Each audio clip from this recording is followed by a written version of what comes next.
আসসালামু আলাইকুম বন্ধুরা, আপনারা সবাই কেমন আছেন? আশা করি সবাই ভালো আছেন। আমিও অনেক ভালো আছি, আলহামদুলিল্লাহ। তো এখানে চলে এসেছি আমি কিছু একটা আমি মাটন নিয়ে চলেছি কিছুটা। আর দেখুন, এখানে আমি রান্না করছি ছোলা আলু মুড়ি খাওয়ার জন্য। আমাদের রমজান মাস চলছে এখন, সেজন্য। আর এইদিকে আমি রান্না করছি ভেন্ডি চচ্চড়ি। এইগুলো হতে থাক, ততক্ষণ আমি মাংসটা সুন্দর করে মাখিয়ে রেখে দেবো, ম্যারিনেট করে রেখে দেবো। আপনারা এখন দেখতে থাকুন। এখানে মাংসটা রেখে দিয়েছি, আর আমি এতে লবণ দিয়ে দেব, একটু বেশি করে নিয়ে দেবো। যদি কম হয় আবার আমি তরকারি যখন হবে তখন দেখে ট্রাই করে নেব। হলুদ গুঁড়ো আর লঙ্কার গুঁড়ি, ঝাল লঙ্কার গুঁড়ি। তো এখানে আমি কিছুটা দইও দিয়ে নেব, টক দই।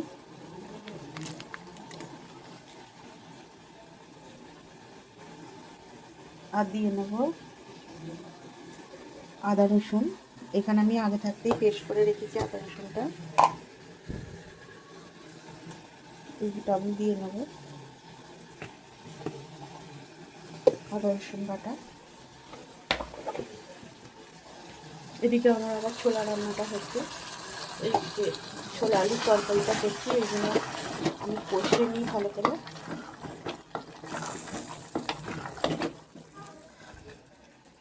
আর এইতে আছে আমার গুঁড়ো করা গরম মশলা গুঁড়িও দিয়ে দেব।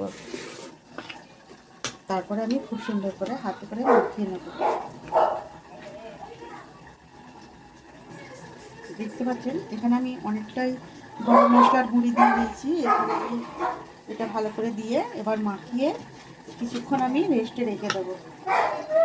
তাহলে খুব সুন্দর যে খাসির মাংসের যে গন্ধটা বেরোয় ওইটা আর বেরোবে না, খুব সুন্দর খেতে লাগবে। খুব সুন্দর করে মাখাতে হবে যাতে সব মশলা মাংসর গায়ে ভালো করে লেগে যায়। আমি আজকে মাংসটা করব আলু দিয়ে মাখা। দেখতে থাকুন কেমন হবে।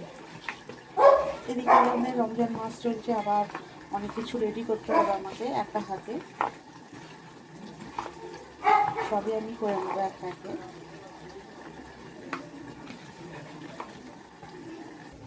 এখানে আমার মাংসটা রেডি হয়ে গেছে, আর আমি এখানে ঢাকা দিয়ে কিছুক্ষণ রেখে দেব।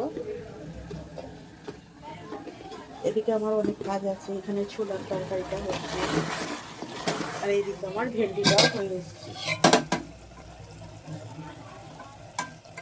আর একটু হবে, জলটা শুকিয়ে গেলেই আমি নামিয়ে নেব। এগুলো আমি কুকারে সেদ্ধ করে নিয়েছি ভালো করে। এখানে হচ্ছে মুরগির মাংস বড় একটা টুকরো, আর এখানে একটা ছোটো টুকরো, একটা আলু আর একটা ডিম। এগুলো দিয়ে আমি আজকে পাকোড়া করবো। পাকোড়ার যদি রেসিপিটা দেখতে চান তাহলে আমার শর্ট ভিডিওগুলো ফলো করলেই আর আমার চ্যানেলটাকে সাবস্ক্রাইব করে নিলেই দেখতে পাবেন। এদিকে আমার ছেলে ঘুমোচ্ছে এখন, সেজন্যই আমি ভালোভাবে কাজগুলো করে নিতে পারছি। নাহলে আমার ছেলে ভীষণই ছটপটে একটা, কোনো কাজই করতে দেয় না ভালোভাবে।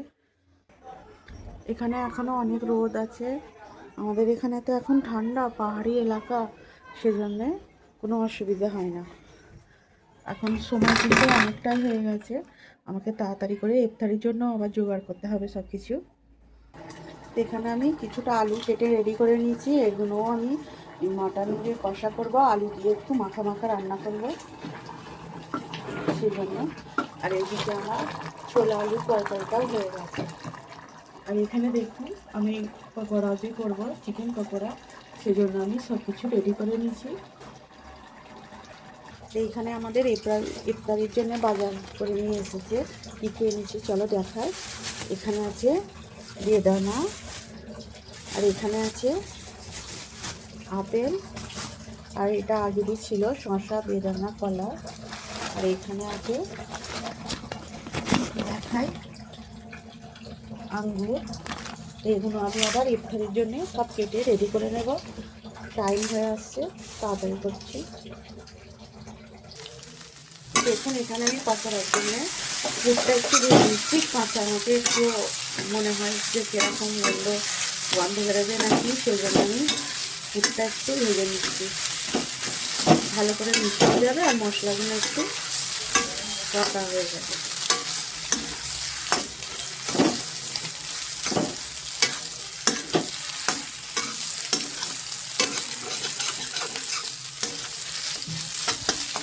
এটা হতে থাক।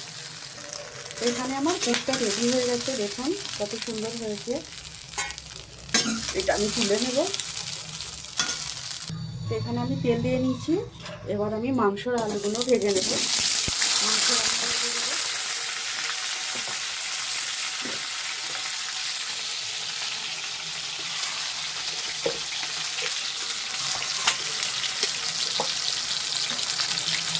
একটু দিয়ে দেবো নুন আর হলুদ, এবং খুব ভালো করে আমি ভেজে নেবো।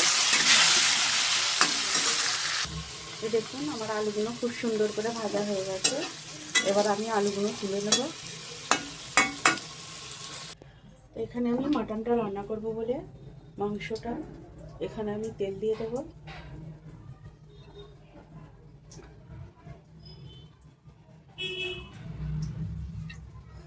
তেলটা গরম হোক, তারপরে আমি এখানে পেঁয়াজ কুচিয়ে রেখেছি, পেঁয়াজটা দিয়ে দেব। এখানে আমি তেলের উপরে শুকনো লঙ্কা আর তেজপাতা দিয়ে নিয়েছি। তেলটা রেডি গরম হয়ে গেছে, তাহলে আমি এবার পেঁয়াজটা দিয়ে নেব।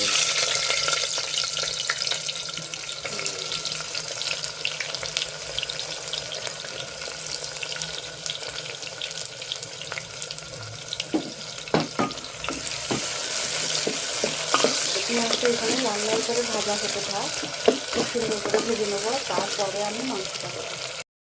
দেখুন এখানে আমি মাংসটা খুব সুন্দর করে কষিয়ে নিয়েছি। মাটনটা কষানো আমার রেডি, অনেকক্ষণ থেকেই আমি কষাচ্ছি। দেখুন যেন মনে হবে হয়েই গেছে, তেল ছেড়ে দিয়েছে মাংসতে। আমি এবার জল দিয়ে একটা কি দুটো সিটি মেরে নেবো, কারণ আমি অনেকক্ষণ থেকে মাংসটা কষাচ্ছি।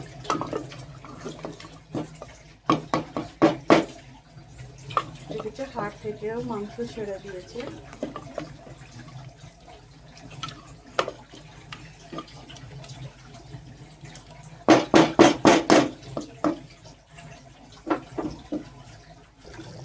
এখানে আমার তরকারিটা হয়ে গেছে, দেখতে পাচ্ছেন কত সুন্দর হয়েছে।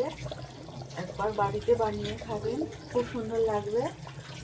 আমার ভিডিওটা আজকে এই পর্যন্ত, আশা করি আপনাদের ভালো লাগবে। যদি ভালো লাগে লাইক কমেন্ট শেয়ার করবেন আর সাবস্ক্রাইব করতে অবশ্যই ভুলবেন না। প্লিজ সাবস্ক্রাইব করে দেবেন চ্যানেলটাকে। বাই।